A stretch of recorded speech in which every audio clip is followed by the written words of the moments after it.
Congratulations! If you're watching this, chances are you hit level 70 in New World or you're just about to. In today's video, I'm going to be highlighting all the endgame activities that you can do once you hit level 70. In my opinion, level 70 is actually where the game truly begins just because of how many different things you can do to power up your character. This is going to be a pretty in-depth video covering a ton of topics. I do have some timestamps below in case you want to jump around a little bit, but realistically, everything in here should be able to help you get your level 70 character quite a bit stronger. The first thing I want to talk about are artifacts. If you followed the main story quest, you probably already have at least one of these, and for example, I've got the old crown here. There's a lot of artifacts in the game, and some of them are great, and some of them are honestly not so great. Go ahead and click the link in the top right corner if you want to take a deeper dive into all of the different artifacts, but essentially, artifacts are special because they all have one specific perk that's related to that artifact. No other item in the game can have contagion, for example, which is on this specific artifact bow. You can only have one piece of armor, one weapon, and one jewelry piece that is an artifact, so you can't mix and match within the same category of gear. In order to actually get artifacts, you have to get out in the open world and grind them out. Sometimes they come from named mobs like this giant spider boss, or sometimes they come from the PvP reward tracks or even just chests. So again, there's a wide variety of different ways you can actually get these different artifacts. I highly recommend you determine which ones you want and go grind them out to get them and do the challenges to unlock all of the perks. This spider we just killed, for example, is how you actually get that bow artifact. Next up, we have chest runs. Some people call these world tours. Some people love them, some people hate them, but long story short, these are definitely worth doing, especially if you are a fresh level 70. Not only can you get Umbral crystals every time you open a elite chest, but you'll also get a handful of unique items. Sometimes these different weapons and armor pieces you get can even have infix perks that are just like special one-off perks that will really just boost your overall power. All of these chests are totally worth gathering, and it's a great way to pick up some more pieces of gear to fill in all those spots that you may not be wearing a specific artifact for. I highly recommend you do these. I mean, there's tons of different locations. Just take a look at your recruitment chat and group up with some people and start doing these. Elite chests actually have a 1-day cooldown too, so you can only open these chests once a day. Keep that in mind and try to grind out these as much as you can as soon as you hit level 70. And speaking of getting your hands on some easy free gear, if you ever see X Tower in recruitment chat, it means that essentially a bunch of players are grouping up at one specific tower within the Night Haven zone. These are special because there's 2 elite mobs that spawn at the top of these, and every single time they die, they drop some sort of piece of legendary gear. Now keep in mind, I only recommend this as a fresh level 70 to kind of fill in the gaps that you may have in your character. Sometimes you don't have any gear score on any items, like they could be pretty rough. These consistently drop gear from between 700 and like 740 or so gear score. It's not the best gear in the world, but it's good enough to get some quick free upgrades and prepare you for some new activities. Speaking of activities, once you actually open your activity finder, you have a handful of different options. One thing I want to call out specifically is that you can play around with 3v3 arenas, Outpost Rush, and Capture the Flag very easily as early as you'd like. This allows you to pick up some PvP experience and also get some free caches that could also have some decent gear. It's worth doing these activities in order to grind your PvP track because you can get some pretty good rewards, including more pieces of gear, even furniture items for your house, and even some unique artifacts are only received through the PvP reward track. But let's jump back into another activity now, which is probably one of my favorites that are currently in the game, and that is the Catacombs game mode. This is where you're going to team up with 2 other players and you can explore these randomly generated dungeons. Within these dungeons, you're going to pick up a handful of unique currency that you can only spend at the Catacombs shop. At the shop, you can actually buy some very powerful gear sets, and they provide specific bonuses if you equip a certain number of pieces within that specific gear set. I know it can be complicated. You've got normal gear, you've got gear sets, you've got artifacts, and that's honestly one of the best things about this game. you can really mix and match and create unique builds with a handful of different types of gear.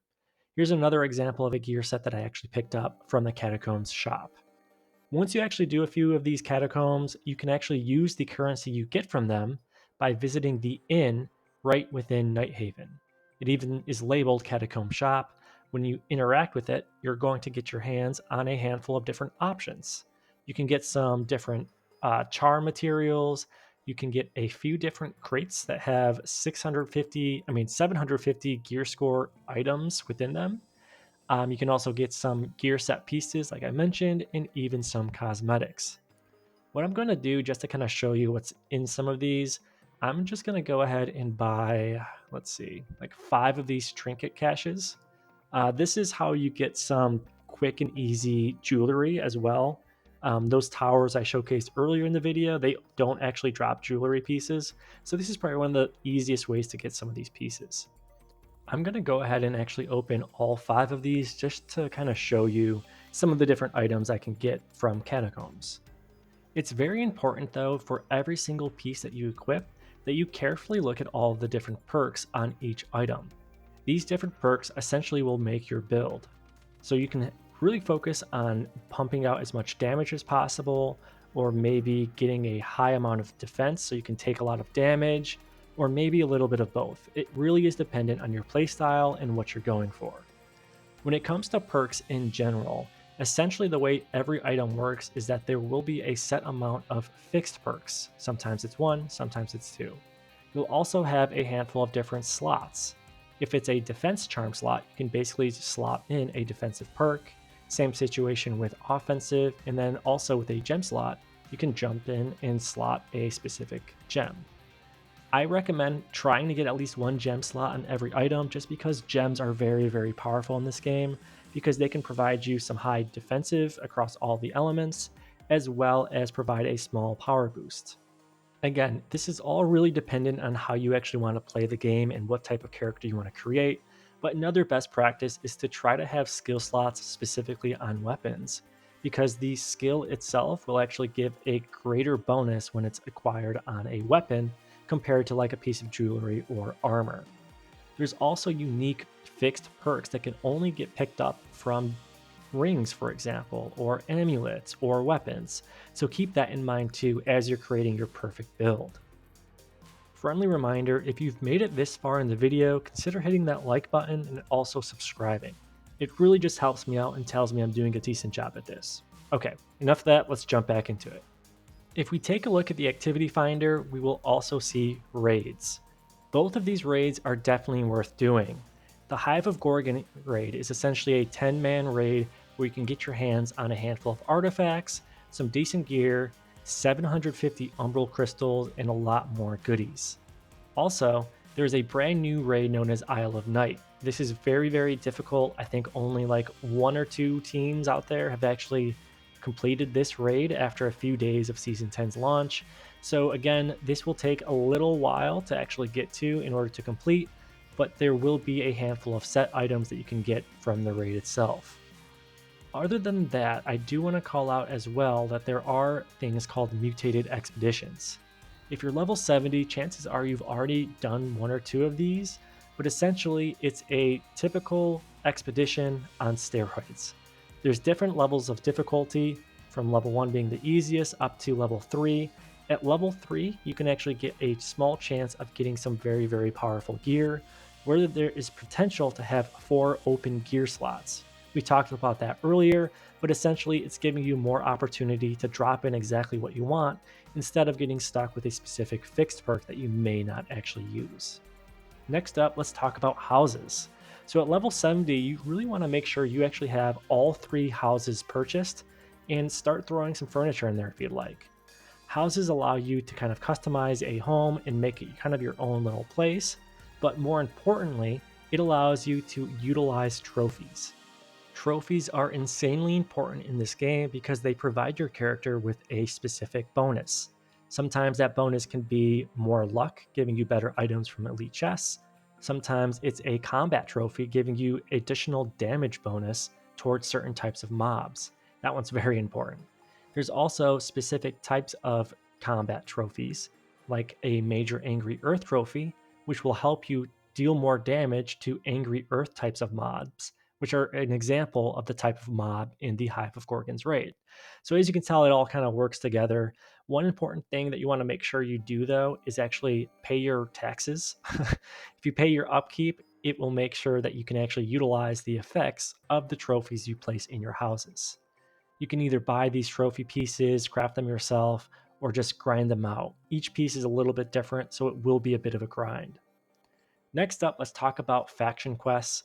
At level 70, chances are pretty darn high that you probably chose some sort of faction. For example, I'm part of the Syndicate faction.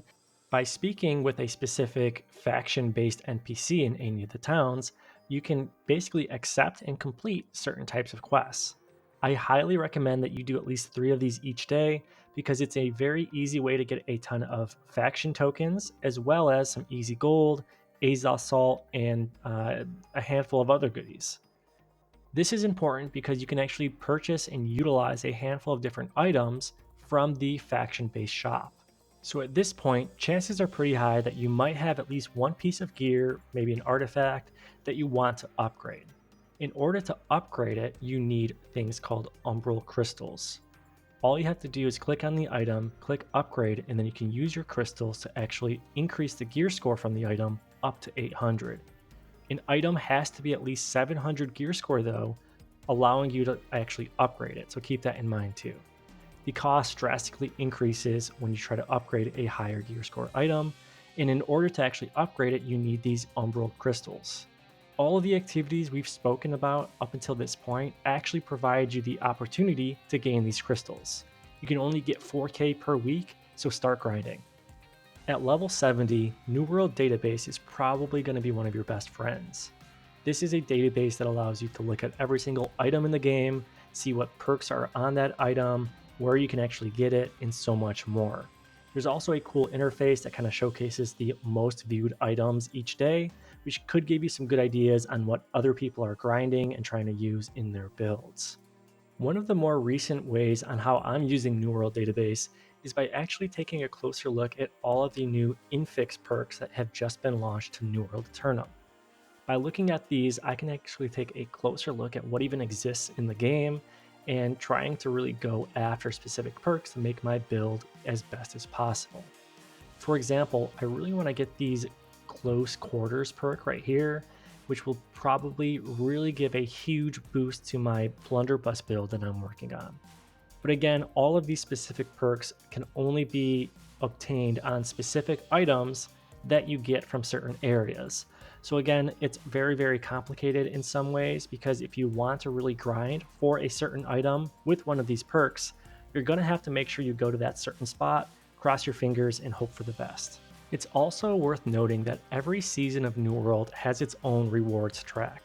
This is a specific seasonal rewards track where you can pick up points, get up to level 100, and claim a handful of unique rewards. These rewards range from artifacts in some cases to faction tokens, consumables. There's even some dye in there in case you want to dye your armor, and a handful of other things. Once you get towards the end of the season pass, typically for every single season, there's some pretty cool things like unique cosmetics, like a certain matrix, transmog tokens. And on the premium side, if you want to spend some money, there's even cooler transmog options and even a fox mount if you're playing in Season 10. In order to actually gain levels on this track, you're going to want to do these different journey chapters here, which chances are once you hit level 70, you've probably already done a few of these, but you can start grinding these to get a big bonus of seasonal experience. Another easy way to get season experience is through the activity card. These are smaller challenges where once you do it, you can basically do a stamp on a bingo card, get 4 in a row, and you get a huge bonus. Next up, I want to talk a little bit more about soul trials. The launch of Season 10 actually made these more worthwhile doing every single day because you have a small chance of getting these perk charms. Some of these perk charms can be sold upwards of 10k gold on some servers, so it's worth doing these every single day for a small chance of making some very easy, quick gold. Honestly, these different soul trials are also a lot of fun to actually do. At least try each one once if you wanted to, just to kind of experience it. but there's basically mini bosses with unique battle mechanics that you have to do. Altogether though, if you're level 70, you probably should be completing these no problem, especially if you actually picked up some gear that we talked about through the previous methods. Once you actually complete the soul trial, you're going to get a random handful of rewards. It'll pop up on the screen in just a second here, but essentially you have a small chance of getting some gear, some dark matter, some charm dust, and even some perk charms themselves. I didn't get any today, but hey, maybe tomorrow. Next up, I want to talk about gold. We've been talking about gear and trophy pieces and furniture and a whole lot more. And long story short, if you have a lot of gold, you can streamline that process and buy a lot of those things. I have almost gold cap. Gold cap in this game is 1 million gold. Company gold cap is 5 million gold. So you'll even see some players create their own companies to actually hold more gold. In my opinion, the easiest way to make gold in this game is through buy orders. For example, if you're at the trading post and you look at a specific item, you're going to see a set price. In this example, I can buy this item for 0.25 gold and get it instantly. Or I can submit a buy order, which is basically a request, to buy that item for a different price. In this case, I'm trying to buy an item for 0.14 gold, which is almost half the price, and I won't get it instantly. So I basically have to cross my fingers and hope someone actually sells it to me. As you can tell too, take a look at some of the prices associated with some of these charms. There's a handful of different ways you can get charms like those chest runs or those soul trials, and it's just very, very easy gold if you sell it to other players. Plus, keep in mind when it comes to buy orders, you can buy low, sell high if you wanted to, but it all really comes down to luck and timing. Some ways of getting gold is very, very safe, while others, such as buy orders in some cases, can be very, very risky. So if you think you're pretty good at playing the market, take a look at some of these prices, see if you can find some sort of large gap between the sell price and the buy order price, pick up a few of those items, sell them, and make a quick profit. And that really covers it. Honestly, I can go on and on and on about all of the different endgame activities you can do in New World, and honestly, you easily have hundreds of hours of gameplay ahead of you. I hope you enjoyed this video. If you did, be sure to give it a like and subscribe, because all of these topics I mentioned will have their own in-depth video guides coming down the road. Thanks again for watching, and I'll catch you guys later.